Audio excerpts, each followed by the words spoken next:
Est-ce que l'IA va être en capacité de trouver des failles de sécurité? La réponse est oui, mais on est vraiment au tout début.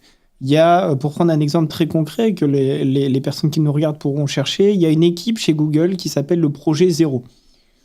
C'est les Avengers des chercheurs en cybersécurité. Il y a les meilleurs des meilleurs. Ils ont fait un premier projet, ils ont utilisé l'IA pour trouver une faille dans un composant qui permet de stocker de l'information qui s'appelle SQLite. Et ils ont trouvé une faille de sécurité avec juste de l'IA. C'est-à-dire que de manière autonome, l'IA a trouvé la faille de sécurité et ils ont réussi donc ils l'ont reporté à l'organisation en question et ça a été réparé. C'est le premier succès entre guillemets de l'IA pour trouver une faille de sécurité. Ça reste très embryonnaire. C'est le top du top, des gens qui ont beaucoup d'argent et qui ont commencé à faire ça.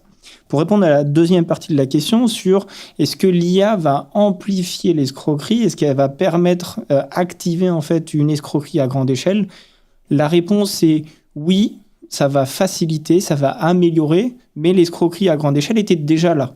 C'est-à-dire que le fait d'envoyer des emails, des SMS à des millions de gens, ça, les cybercriminels savent déjà le faire.